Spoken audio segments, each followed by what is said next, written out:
오늘 우리가 스바냐의 말씀을 생각해 보려고 합니다. 스바냐는 임박한 하나님의 심판이 다가오는 것을 선포하는 말씀이에요. 왜 임박한 심판이 임합니까? 하나님의 사람들이 정결하고 거룩해지도록 하나님께서 심판하신다라는 겁니다. 이 심판을 통해서 하나님 원하시는 모습을 회복하게 되고, 그리고 정말 하나님이 기뻐하시는 사람들이 될 것이다 라는 것을 이 스바냐의 말씀을 통해서 선포하는 거예요. 여러분, 제목과 저자와 기록 연대에 대해서 생각해 보려고 하는데, 이 제목은 저자의 이름을 따서 붙여졌습니다. 스바냐의 저자는 누구일까요? 스바냐죠. 똑똑 충만하십니다. 이 스바냐의 뜻은 숨겨진 자, 감추어진 자, 이런 뜻을 가진 이름이에요. 여러분, 이 스바냐는 오늘 1장 1절을 우리 한번 보기를 원하는데, 자, 1장 1절 한번 읽어보실까요? 시작. 아몬의 아들 유다 왕 요시아의 시대에 스바냐에게만 여호와의 말씀이라. 스바냐는 히스기야의 현손이요 아마리아의 증손이요 그다리아의 손자요 구시의 아들이었더라 라고 했습니다. 스바냐 아버지는 누구였다고요? 구시라는 인물입니다. 스바냐의 아버지는 구시였습니다. 특별히 오늘 1장 1절 말씀을 보니까 히스기야의 현손이라고 했습니다. 현손은 4대 손을 말하는 거예요. 그러니까 이 스바냐가 어떤 인물인지 우리가 추측해 볼 수가 있죠. 스바냐는 왕의 가문 출신입니다. 왕족이었어요. 그러나 그가 하나님의 말씀을 받아서 선포했다라고 생각해 볼 수가 있는 거죠. 기록 연대는 주전 640년부터 612년경으로 추정을 합니다. 왜냐하면 여러분 1장 1절 말씀을 보니까 아몬의 아들 유다 왕 요시아 시대에 스바냐에게 임한 여호와의 말씀이라고 했잖아요. 요시아가 언제부터 언제까지 통치했는가? 주전 640년부터 주전 609년까지 통치를 했습니다. 그러니까 이쯤 되어서 이제 스바냐의 말씀을 기록했을 것이다라고 추정을 하는 거예요. 여러분, 특별히 우리가 주목해 봐야 될 것은 왜 이 요시아 시대에 스바냐가 이런 무서운 임박한 심판의 말씀을 선포했을까? 아주 중요한 한 가지 이유가 있음을 생각해야 합니다. 여러분, 요시아는 어떤 왕이었죠? 요시아가 몇 살 때 왕이 됐나요? 8살에 왕이 됐습니다. 8살에. 그런데 더 놀라운 사실은 그가 믿음을 가지고 있었고 하나님을 사랑하는 왕이었다라는 겁니다. 그래서 그가 왕이 되었을 때 했던 일이 있어요. 신앙 개혁을 단행했습니다. 우상 숭배에 빠진 모든 우상들을 다 깨트리고 우상 숭배 제사장들을 다 제거하는 그러한 신앙 개혁을 단행했던 인물이 요시아라는 왕이었습니다. 대단하죠. 여러분, 좋은 부모가 좋은 믿음의 자녀를 만나는 건데, 여러분, 스바냐는 그렇지 않았어요. 그의 아버지는 너무나 악하고 우상 숭배하는 왕이었거든요. 그런데 이 요시아는 달랐어요. 그 부모가 좋은 믿음의 부모가 아니었음에도 불구하고 그가 하나님을 사랑하고 하나님을 사랑하기 때문에 오직 하나님만 순결하게 섬기는 신앙 개혁을 단행했던 인물이 요시아 왕이었습니다. 그런데 문제는 그 요시아의 신앙의 개혁이 유다에 깊이 뿌리 내린 죄악을 제거하는 데는 역부족이었습니다. 왜냐하면 요시아 전에 아몬과 므낫세 통치가 55년 동안 통치를 했는데 그 55년 동안에 죄악이 너무나 깊이 뿌리 내렸기 때문에 그래요.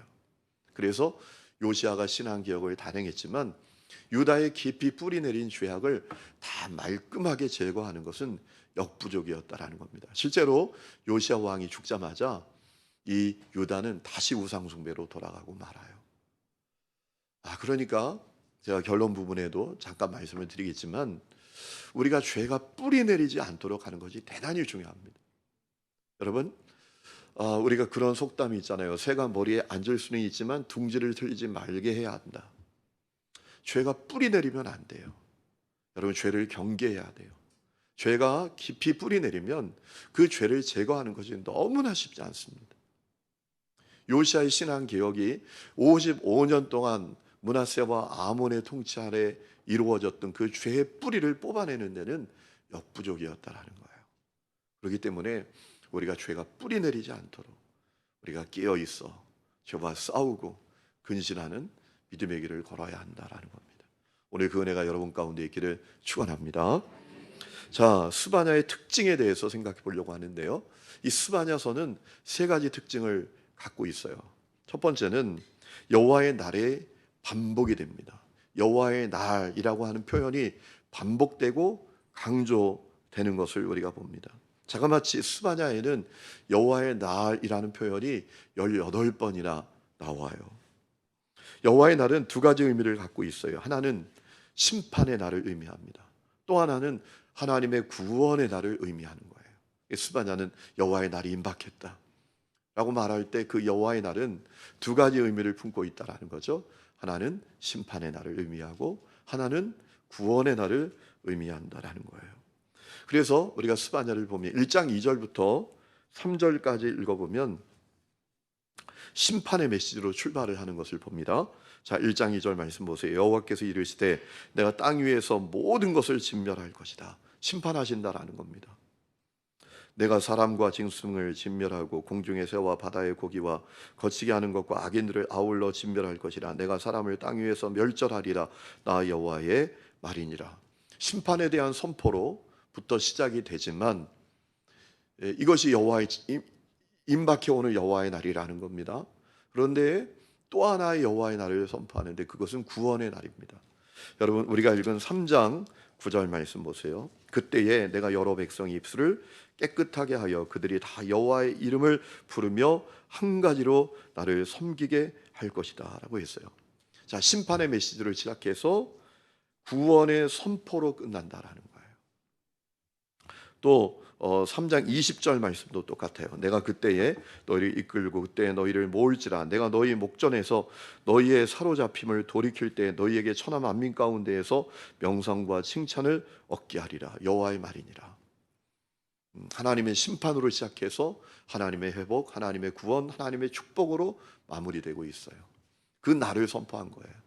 그러니까 스바냐에 나오는 여호와의 날은 두 가지 날이다라는 사실을 여러분이 머리에 놓으면 됩니다. 첫 번째는 무슨 날이라고요? 하나님의 심판의 날이다. 또 하나의 의미는 하나님의 구원의 날이다. 이 의미를 여러분이 생각하시면 됩니다. 두 번째는 참고로 제가 좀 요걸 정리해서 왔는데 여호와의 날에 대한 의미들을 이 스바냐에서 쭉 우리에게 알려주고 있어요. 몇 가지로 정리를 했는데 제가 총 6가지로 정리를 했어요. 자, 여호와의 날에 대한 의미가 어떤 의미인가? 이 스바냐가 우리에게 말하고 있는 여호와의 날은 어떤 날인가 하면 첫 번째는 모든 피조물 위에 심판이 임하는 날이다라고 소개하고 있어요. 그것이 아까 우리가 읽은 2절과 3절까지의 말씀이죠. 두 번째는 임박한 날입니다. 임박한 날. 여호와의 날은 임박한 날이에요. 아주 멀리 있는 날이 아닙니다. 아주 올 때가 멀리 있는 그런 날이 아니라 아주 눈앞에, 발 앞에, 발등에 떨어진 임박한 날이라고 소개하고 있어요. 여러분 1장 14절 말씀 한번 보실까요? 여호와의 큰 날이 어떻게 됐다고요? 1장 14절 우리 다 같이 읽어보실까요? 시작. 여호와의 큰 날이 가깝도다. 가깝고도 빠르도다. 여호와의 날의 소리로다. 용사가 거기서 심히 슬피 우는도다. 여호와의 날이 임박했다라는 겁니다. 멀리 있지 않다라는 겁니다. 여러분, 왜 임박했다라고 말할까요? 그러니 빨리 돌이켜야 된다라는 거예요. 그러니 회개를 차일피일 미루어서는 안 된다라는 거예요. 빨리 돌아와야 된다라는 거죠. 세 번째는 환난과 큰 고통이 수반되는 심판의 날이라고 말합니다. 엄청난 고통이 임하는 날이다. 1장 15절 말씀 보세요. 그날은 분노의 날입니다. 하나님의 분노가 쏟아지는 날이다. 또 환난과 고통의 날이다. 황폐와 패망의 날이요, 캄캄하고 어두운 날이요, 구름과 흑암의 날이다. 온갖 부정적인 표현은 다 나옵니다. 이렇게 무서운 심판의 날이 여호와의 날이다라는 겁니다. 여러분, 분노, 환난, 고통, 황폐, 패망, 캄캄함, 어두움, 흑암, 얼마나 참 무서운 표현들이에요.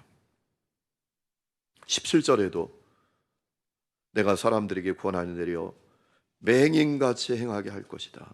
얼마나 하나님의 심판이 임하는지, 무서운 심판이 임하는지 이제 어디로 가야 될지를 모른다라는 얘기죠. 그렇게 당황스러운 심판이 임하게 될 것이다 라고 말씀을 하죠. 또 2장 4절부터 말씀을 보면 2장 14절부터 15절까지 쭉 나오는 말씀을 읽어보면 유다만이 아니라 이스라엘 백성들만 아니라 열방도, 이방 나라들도 심판하는 날이다, 심판을 받는 날이다 라고 소개하고 있는 것을 보게 됩니다.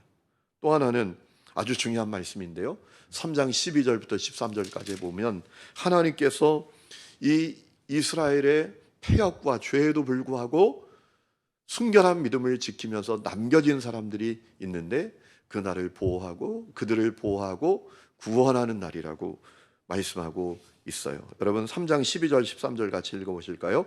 시작. 내가 공고하고 가난한 백성을 내 가운데에 남겨두리니 그들이 여호와의 이름을 의탁하여 보호를 받을지라. 이스라엘의 남은 자는 악을 행하지 아니하며 거짓을 말하지 아니하며 입에 거짓된 혀가 없으며 먹고 누울지라도 그들을 두렵게 할 자가 없으리라. 아멘. 여러분, 이 말씀은 대단히 중요한 말씀이에요. 유다가 죄로 말미암아 하나님을 거역하고 패역하고 전적으로 타락한 상태가 됩니다. 그러나 그때에도 순결한 믿음을 지키는 남은 사람들이 있었다라는 겁니다. 하나님께서 그들을 구별하고 보호하고 구원할 것이다. 그날이 여호와의 날이다 라고 말하는 거예요. 저는 우리 하나님교회 성도들이 그런 분들이 되시기를 축원합니다. 오늘 정말 하나님이 찾으시는 남은 자들, 여러분 오늘 점점 더 이름뿐인 교인들이 늘어나잖아요. 그죠? 이름뿐인 교인, 그죠? 교회 다니는 것이 신앙생활의 전부인 사람들이 많아요. 이때에 말씀대로 살기를 갈망하고 주님을 사랑하고 주님과 날마다 동행하고 주님을 기뻐하고 주님을 갈망하는 분들이 되시기를 축원합니다. 언제나 남은 자들이 있어요. 여러분, 저는 우리 하나님교회 성도들이 그러한 분들이 되기를 원합니다. 여러분, 제가 좋아하는 찬양 가운데 그런 찬양의 가사가 있어요. 세상 사람이 어찌하든지 나는 주님만 사랑하리, 나는 주님만 갈망하리. 그 역사가 여러분 가운데 있기를 축원합니다. 여러분, 세상을 역류하는 사람들이 되시기를 축원합니다. 역류해야 돼요. 세상의 흐름. 여러분, 오늘 시대의 이 흐름이 뭐예요? 그죠? 세상의 흐름을 쫓아가는 거 아닙니까? 여러분, 세상의 흐름을 역류하는 그리스도인들이 필요합니다. 또 하나, 이 여호와의 날은 어떤 날인가? 하나님의 놀라운 구원과 회복과 기쁨과 축복이 임하는 날이다 라고 말해요. 이제 그것이 3장 14절부터 20절까지 쭉 나오는 내용입니다. 또 하나, 이 스바냐서의 중요한 특징은 남은 자 사상이 나오는 거예요. 그것은 이제 이미 말씀을 드렸고요. 또 하나는 하나님의 공의와 사랑을 동시에 선포하는 거예요. 여러분, 스바냐는 심판만 선포하지 않아요. 하나님께서 공의로운 분이시기 때문에 죄에 대해서 심판하시잖아요. 그런데 심판만 선언하는 것이 아니라 동시에 하나님의 구원, 하나님의 축복, 하나님의 회복을 선포한단 말이에요. 여러분, 이 스바냐는 십자가에 담긴 메시지를 선포했던 선지자입니다. 여러분, 십자가에 담긴 메시지가 있잖아요. 공의와 사랑이 동시에 담겨 있는 것이 십자가에 담겨진 메시지 아니에요. 하나님은 죄를 넘어가시지 않으셨어요. 죄를 심판하셨어요. 죄값을 치르게 하셨어요. 공의의 하나님이니까. 대신 그 죄값을 누가 치르셨죠? 예수님이 치르셨어요. 당신이 우리가 받아야 될 죄값을 다 치르심으로 하나님의 공의가 완성되었어요. 그뿐만 아니라 십자가에는 하나님의 사랑이 담겨져 있잖아요. 여러분, 우리를 사랑하셔서 끝까지 우리를 사랑하시고 우리를 구원하시기 위해서 자기 자신을 다 내주신, 우리를 너무나 사랑하시기 때문에 우리의 죄값도 다 치러내신 그 사랑이 십자가에 담겨져 있지 않습니까? 십자가에는 하나님의 공의와 하나님의 사랑이 동시에 다 담겨져 있는데, 이 스바냐에도 하나님의 심판과 하나님의 구원, 하나님의 회복과 축복, 그것이 동시에 담겨져 있는 말씀이 이 스바냐의 말씀이다라는 사실을 우리가 기억해야 할 것입니다. 자, 스바냐의 구조에 대해서 생각해 봅니다. 구조를 아는 것이 대단히 중요하잖아요. 그죠? 산을 봐야 숲을 볼 수 있어요. 숲을 봐야 나무를 볼 수가 있는 거예요. 이 스바냐는 두 가지 구조로 되어 있습니다. 첫 번째는 1장 1절부터 3장 7절까지의 내용인데 심판하시는 여호와의 날이 임할 것이다 라는 내용이 쭉 나옵니다. 두 번째는 3장 8절부터 3장 20절까지의 내용인데요. 구원의 날이 임할 것이다. 두 가지로 구성되어 있어요. 아주 쉬워요. 그 큰 구조를 우리 머릿속에 넣으시면 좋겠습니다. 자, 스바냐의 내용에 대해서 생각해 보려고 합니다.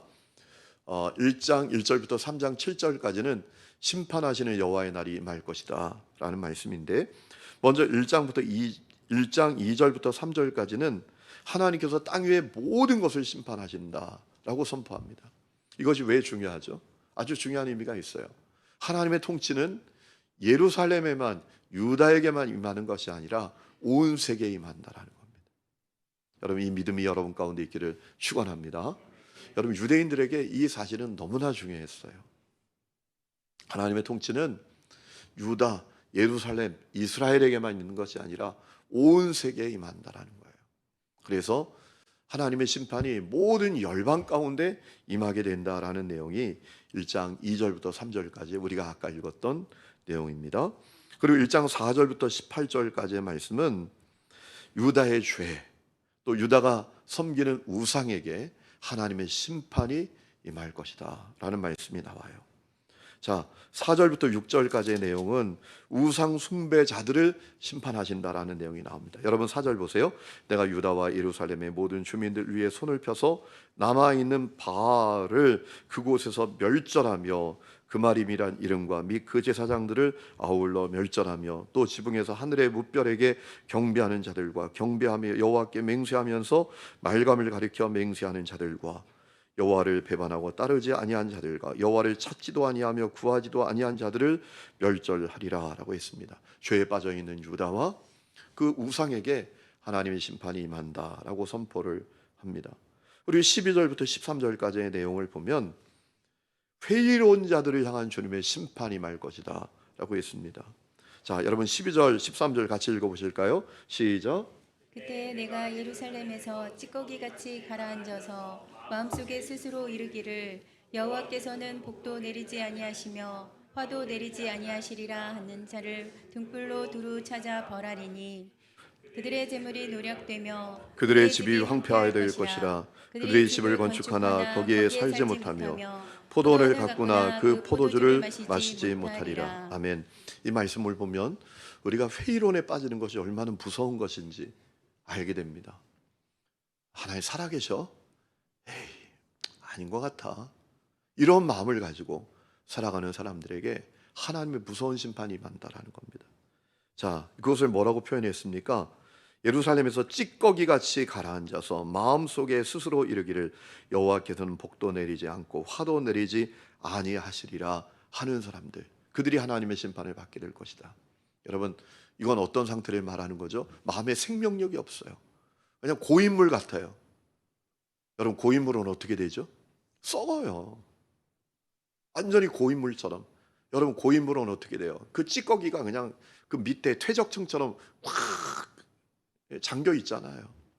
그것처럼 영적인 상태를 가진 사람들이 있다라는 거예요. 야, 하나님 살아계시냐? 하나님 복을 주시냐? 하나님 죄 짓는다고 심판하시냐? 에이, 말도 안 돼. 여러분, 이런 사람들이 교회 안에 얼마나 많습니까? 그렇죠? 여러분, 회의론을 조심하시기를 축복합니다. 날마다 여러분의 믿음이 그저 정체되는 믿음이 아니라 날마다 비상하는 믿음, 영적인 생명력으로 충만한 믿음이 될 수 있기를 축원합니다. 마음이 그냥 찌꺼기가 가라앉는 것처럼 고인물처럼 썩은 사람은요, 그 중요한 특징이 있어요. 반응이 없어요. 예배 때도 맨날 졸고 앉아 있어요. 주님을 향한 갈망이 없어요. 마음이 뜨겁지 않아요. 그래서 반응이 없어요. 기도합시다. 전도합시다. 충성합시다. 하나님의 나라를 꿈꿉시다. 그러면 에이, 뭐 또 저런 얘기하고 있네. 이러고 있단 말이에요. 신앙생활 별거야. 교회 다니면 되지. 교회 다니면서 헌금하면 되고, 뭐 직분이 있으니까 뭐 헌금 좀 하고, 시간 나면 봉사 좀 하면 되고, 뭐 특별한 게 있겠어. 여러분, 이런 사람들이 교회 안에 얼마나 많은지 몰라요. 여러분, 그들에게 하나님의 무서운 심판이 임한다. 찌꺼기 같이 가라앉아서 마음속에 스스로 이르기를, 야, 하나님 살아계시냐? 그분이 복을 주시냐? 그분이 심판하시냐? 에이, 아니야. 이런 사람들에게 무서운 심판이 있다라는 거예요. 여러분, 오늘 교회 안에 그런 사람이 너무 많아요. 그래서 교회에서 영적 지도자들이 무엇에 대해서 얘기하면 그냥 또 부정적으로 반응해요. 여러분, 저는 우리 하나님교회 성도들이 날마다 새로운 믿음, 어제 믿음이 아니라 오늘 새로운 믿음, 어제 받은 은혜로 만족하지 말고 오늘 더 큰 은혜를 갈망하는 그런 분들이 되시기를 축원합니다. 무서운 말씀이에요. 그뿐만 아니라 14절부터 18절까지 보면 죄인들을 심판하신다라고 했어요. 자, 여호와의 큰 날이 가깝도다. 14절입니다. 가깝고도 빠르도다. 여호와의 날의 소리도다. 용사가 거기서 심히 슬피우는도다. 그들은 분노의 날이고 환난과 고통의 날이고 황폐 패망의 날이요 캄캄하고 어두운 날이요 구름과 흑암의 날이다. 나팔을 불어 경고하여 견고한 성읍들을 치며 높은 망들을 치는 날이로다. 내가 사람들에게 고난을 내려 맹인같이 행하게 하리니 이는 그들이 나 여호와께 범죄하였습니다. 그들의 피는 쏟아져서 티끌같이 되며 그들의 살은 분토같이 될 것이다 라고 했습니다. 죄인들을 향한 하나님의 무서운 심판이 있게 될 것이다 라고 했습니다. 그래서 하나님께서 하시는 말씀이 있어요. 하나님께서 이렇게 심판만 선언하는 것이 아니라 그렇기 때문에 돌이키라고 호소하십니다. 여러분, 그것이 2장 1절부터 3절까지의 내용이에요. 우리 다 같이 한번 읽어보실까요? 시작. 수치를 모르는 백성아 모일지어다. 명령이 시행되어 날이 이와 같이 지나가기 전 여호와의 진노가 너희에게 내리기 전 여호와의 분노의 날이 너희에게 이르기 전에 그리할지어다. 여호와의 규례를 지키는 세상의 모든 겸손한 자들아, 너희는 여호와를 찾으며 공의와 겸손을 구하라. 너희가 혹시 여호와의 분노의 날에 숨김을 얻으리라 라고 했습니다.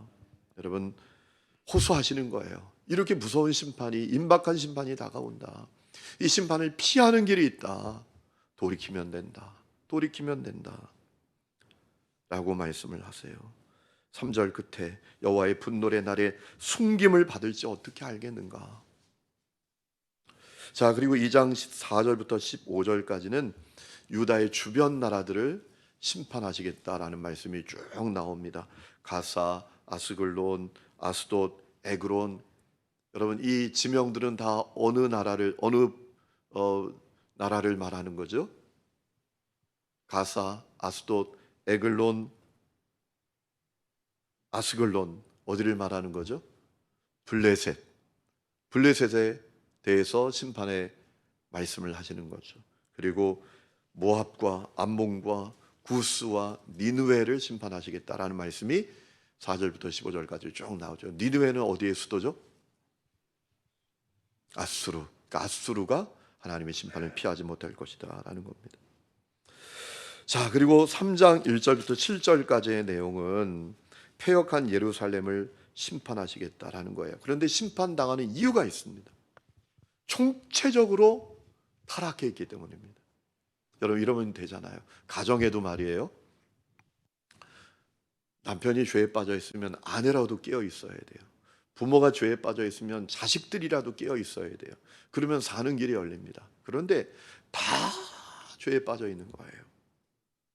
우리가 다 읽어볼 수 없지만 방백이, 재판장이, 선지자가, 제사장이 총체적으로 타락해 있다.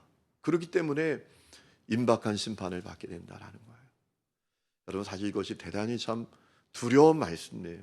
오늘 이 시대를 바라보면서 정말 두려운 말씀이에요. 여러분, 여러분이라도 깨어 있기를 축원합니다. 자, 그런데 그들이 총체적으로 타락한 상태가 어떤 상태인지 정말 저는 이것이 중요한 말씀이라고 보는데요. 그들은 수치를 몰라요. 자, 5절 말씀 다 같이 읽어보실까요? 시작. 그 가운데 계시는 여호와는 의로우사 불의를 행하지 아니하시고 아침마다 빠짐없이 자기의 공의를 비추시거늘 불의한 자는 수치를 알지 못하는도다. 자, 지도자, 재판장, 선지자, 제사장 다 타락해 있는데 그 타락의 상태가 한마디로 뭐라고 말씀하시는가 하면 영적인 나병에 걸렸어요. 영적인 나병. 수치를 모르는 거예요. 여러분, 세상에서 제일 답답하고 제일 가망 없는 사람이 누군지 아세요? 죄 가운데 살지만 수치를 모르는 거예요. 온갖 오물로 뒤덮여 있는데 이게 오물인지 모르고 살아가는 사람들이에요. 이게 큰 문제예요. 여러분, 영적인 나병은 어떤 거예요? 죄를 아파하지 않아요. 여러분, 나병에 걸리면 뭐예요? 손가락이 뚝뚝 떨어져 나가는데 고통을 못 느껴요. 오늘도 그래요. 여러분, 교회 안에 그렇게 용감하게 말하는 분들이 있잖아요. 어떻게 사람이 거룩하게만 살겠어? 어떻게 말씀대로만 살겠어? 아니, 이런 얘기를 용감하게 하는 분들이 계세요. 그건 뭘 반증하는 거죠? 죄에 대해서 감각이 없다라는 거예요. 죄를 부끄러워하지 않는다라는 거예요. 수치를 모른다라는 거예요. 여러분, 우리가 이런 상태를 경계해야 할 줄로 믿습니다. 영적으로 민감한 사람이 되어야 돼요. 죄에 대해 민감한 사람이 되어야 돼요. 또 하나의 특징은 하나님의 경고를 무시하는 거예요. 7절 말씀 보세요. 내가 이르기를 너는 오직 나를 경외하고 교훈을 받으라. 그리하면 내가 형벌을 내리기로 정하기는 하였지만 너의 거처가 끊어지지 아니하리라 하였으나 그들이 부지런히 그들의 모든 행위를 더럽게 하였느니라 라고 했어요. 하나님의 경고를 어떻게 하는 거죠? 무시하는 거예요. 에이, 뭐 주님이 언제 오셔? 주님이 오시기는 하셔. 이런 마음으로 살아가는 거죠. 하나님이 살아계셔. 이 마음이 마음에 분명하지 않은 거예요. 그래서 하나님이 경고하시는 거예요. 내가 이르기를 오직 나를 경외해야 된다. 교훈을 받아야 된다. 그리하면 형벌을 내리기로 정하기는 했지만 끊어버리지는 않겠다. 이게 무슨 얘기죠? 징계는 하시지만 멸망은 당하지 않게 하시겠다라는 거예요. 그런데 그걸 무시하는 거예요. 에이, 뭘. 여러분이 이런 상태가 되지 않기를 축원합니다. 그런 분들이 의외로 교회 안에 많기 때문에 말씀을 드리는 거예요. 오늘 수요 예배까지 이 자리에 나와 있는 여러분들은 그렇지 않을 거라고 저는 생각해요. 아니, 오죽하면 수요 예배까지 오겠어요. 얼마나 힘들고 바쁘고 피곤한데 이 수요 예배 자리까지 나온다라는 것은 마음이 다른 거죠. 약간 찔리는 분이 계신가요? 네? 여러분, 그런데 그런 분들이 많아요. 하나님의 말씀, 하나님의 경고 다 무시해요. 목회자의 경고 무시해요. 아니에요. 큰일 나요. 그것이 그들이 임박한 진노를 피하지 못하는 이유라고 주님 말씀하시는 거예요. 자, 그리고 두 번째 부분은 3장 8절부터 3장 20절 말씀인데 구원의 날인 여호와의 날이 임할 것이다 라고 했어요. 3장 8절부터 10절까지는 하나님께서 여러 백성을 구원하셔서 하나님을 섬기게 하신다라는 거예요. 하나님의 통치는 세계 열방 가운데 이릅니다. 하나님께서 여러 백성을 구원하셔서 하나님을 섬기게 하신다. 나 여호와가 말하노라. 3장 8절입니다. 내가 일어나 벌할 날까지 너희는 나를 기다리라. 내가 뜻을 정하고 나의 분노와 모든 진노를 쏟으려고 여러 나라를 소집하여 왕국들을 모으리라. 온 땅에 나의 질투에 불에 소멸되리라. 자, 그런데 9절 그때에 내가 여러 백성의 입술을 깨끗하게 하여 그들이 다 여호와의 이름을 부르며 한 가지로 나를 섬기게 할 것이다. 이 날이 임하게 하신다라는 겁니다. 열방을 심판하시기도 하지만 열방 가운데 구원받는 사람들, 회복되는 사람들, 깨끗한 마음으로 주를 부르는 사람들을 일으키실 것이다 라는 겁니다. 여러분, 이 은혜를 놓치지 않기를 축원합니다. 여러분, 우리가 준비되지 못하면 주님이 촛대를 옮기십니다. 여러분 예배를 기뻐하십니까? 예배가 즐거우신가요? 그런 은혜가 있기를 축복합니다. 여러분, 예배를 지겨워하는 시대가 오늘 우리의 시대예요. 부흥이 식어버린 시대는 예배를 지겨워해요. 일주일에 한 번만 예배 드리면 되지. 1시간 예배만 드리면 되지. 오늘 또 목사님 설교 길게 해서 1시간 넘었네 또. 부흥이 식어버린 시대예요. 제가 중국에 가서 복음을 전하면서 사역할 때 중국 교회에서 말씀을 전했어요. 그 목사님 얘기하더라고요. 목사님 한국처럼 설교하시면 안 돼요. 설교 길게 하셔야 합니다. 한국처럼 설교하시면 안 돼요. 길게 해야 돼요. 그래서 제가 30분 설교를 1시간 했거든요. 그러니까 이 설교가 얼마가 됐을까요? 통역이 있으니까 2시간이 된 거예요. 2시간. 그리고 예배가 끝났어요. 근데 그 목사님이 나한테 목사님 왜 그렇게 예배를 빨리 끝내셨어요? 자기들은 기본 3시간이래. 기본 3시간. 우리가 타지키스탄에 가서 우리 성도들 가운데 저와 함께 타지키스탄에 가서 복음을 전하고 거기 선민교회에서 예배했던 분들이 계시잖아요. 오전 10시 예배가 시작이 되면 빨리 끝나면 1시 반, 적당히 끝나면 2시, 2시 반, 좀 길면 3시까지 가요. 놀라운 사실은 그 오랜 시간 예배를 드리는데 한 사람도 움직이는 사람이 없어요. 함께 간 성도들은 막 여러 번 입신에 들어가더라고. 막 졸다가 일어나다가 졸다가 일어나다가 아직도 안 끝났다고. 그런데 첫 번엔 그러다가 이제 2번 예배를 드리고 오거든요. 이제 한 열흘 정도 하면 2주일 예배를 드리고 오는 경우가 많아요. 2번째는 이분들이 진지해져요. 자기를 돌아보는 거야. 우리 뭐 때문에 이렇게 바쁜 거야? 뭐 때문에 그렇게 예배가 짧아야 된다고 생각하는 거야? 설교 끝나도 또 막 찬양하고 기도해요. 1시간 이상. 그래도 안 가요. 이 말씀이 실현이 되는 거예요. 여러분 기억하셔야 돼요. 오늘 그때 내가 여러 백성이 입술을 깨끗하게 하고 그들이 다 여호와의 이름을 부르며 한 가지로 나를 섬기게 할 것이다. 열방 가운데 은혜를 사모하고 예배를 사모하고 주님을 사모하는 사람들을 주님이 놀랍게 일으키시고 있습니다. 그런데 한국은 예배 길면 큰일 나잖아요. 그렇죠? 그리고 3장 11절부터 13절까지의 말씀은 순결한 믿음을 가진 남은 자들이 있게 할 것이고 그들을 보호하고 구원하신다라는 말씀이 쭉 나오죠. 우리가 아까 읽어봤죠. 그리고 3장 14절부터 20절까지는 기뻐하라. 하나님이 구원하시고 함께 하시고 하나님의 기쁨이 되게 하신다. 하나님의 근심이었고 하나님의 걱정거리였고 하나님의 탄식거리였던 백성이 순결한 백성이 되어서 하나님께서 기쁨을 이기지 못하시는 그런 사람들이 될 것이다 라고 선포하고 있어요. 우리 20절, 17절 다 같이 읽어보실까요? 시작. 너희 하나님 여호와가 너희 가운데 계시니 그는 구원을 베푸실 전능자이시라. 그가 너로 말미암아 기쁨을 이기지 못하시며 너를 잠잠히 사랑하시며 너로 말미암아 즐거이 부르며 기뻐하시리라. 그날이 오게 될 것이다 라는 거예요. 여러분 결론을 맺습니다. 첫 번째, 죄의 뿌리 내리지 않도록 우리가 조심해야 된다라는 겁니다. 죄의 뿌리가 한번 깊게 내리면 그거 뽑아내는 것이 절대로 쉽지 않아요. 요시아의 신앙개혁으로도 므낫세와 아몬의 통치 때 뿌리 내린 죄의 뿌리를 뽑아내지 못한 거예요. 그래서 요시아 죽자마자 우상숭배로 다시 돌아갔어요. 여러분 가운데 가정마다 죄의 뿌리가 있는 가정이 있습니까? 특별히 기도하셔야 돼요. 특별히 기도하셔야 돼요. 그 뿌리가 뽑혀지도록. 두 번째는 심판과 멸망 전에 하나님의 호소가 있었다라는 거예요. 하나님 무서운 심판을 하시겠다고 말씀하시지만 뭐라고 말씀하셨죠? 호소하시잖아요. 돌아와라, 돌아와라.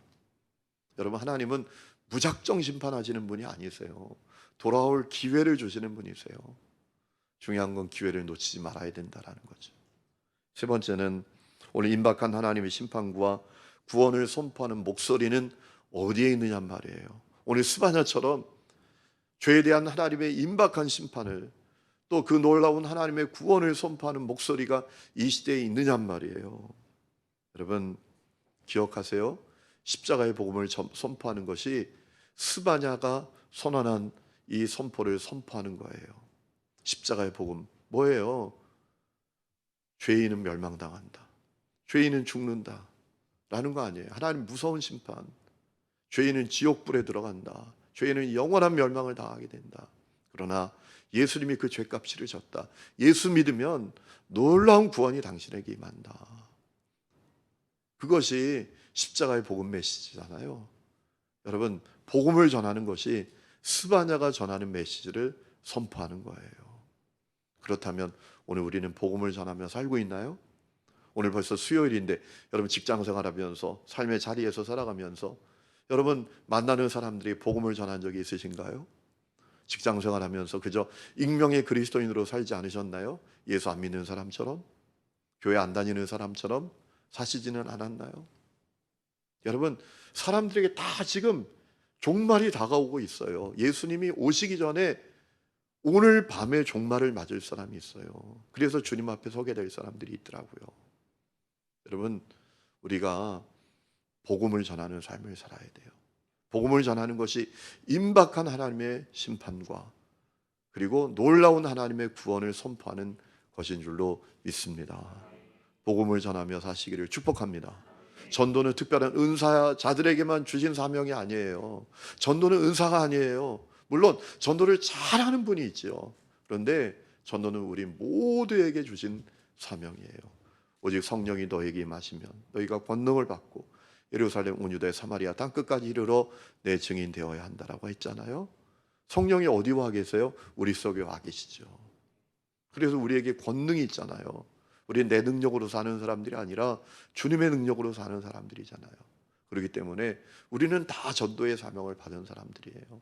복음을 전하는 사명이에요. 복음을 전하는 것이 임박한 구원을 선포하는 것이고 놀라운 구원을 선포하는 행위예요. 여러분 복음을 전하며 사시기를 축원합니다.